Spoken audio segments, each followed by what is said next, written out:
Ang tanong ng ating taga-subaybay, ano po ba ang moissanite? Tunay po ba ito na gemstone? At yan ang ating tatalakayin sa video natin ito. Lamang ang may alam.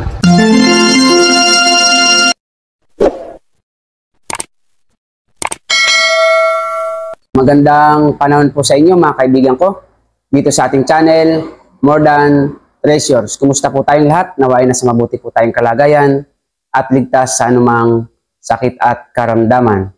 So sa video po natin ito ay tatalakayin natin ang katanungan ng isa nating taga-subaybay.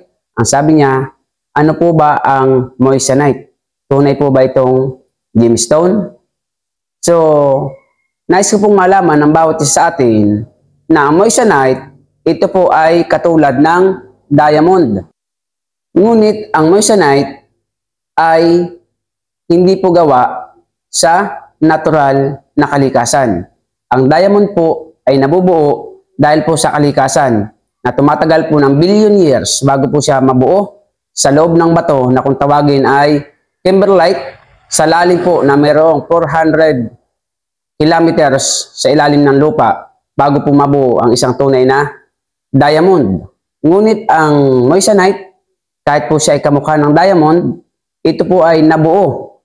Ito po ay binuo sa pamamagitan po ng silicon at carbide. So, ibig sabihin, hindi po natural ang pagkakabuo ng moissanite dahil siya po ay binuo ng silicon at carbide. Katulad nga po siya ng diamond, ngunit hindi naman po diamond ang moissanite. So, ibig sabihin, ang moissanite po ay fake lamang.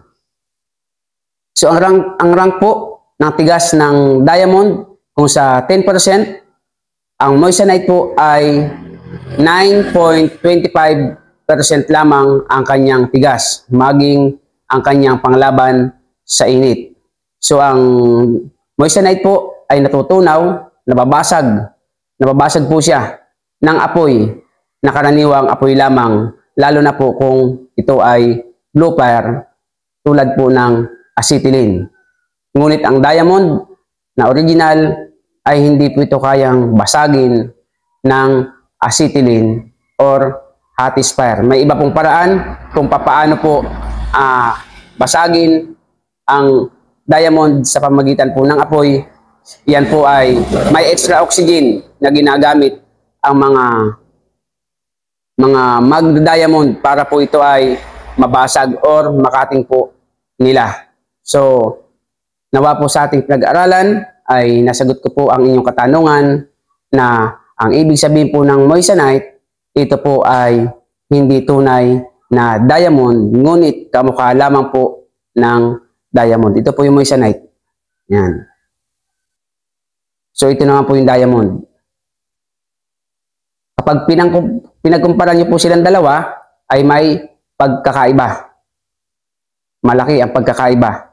At subukan nyo po silang ilagay sa pinakamainit na apoy, mababasag po dyan ang moissanite. So nawa po sa nagtanong nito, ay nasagot po natin ang kanyang katanungan. Sa mga bagong dating, paki-subscribe nyo po ang ating channel.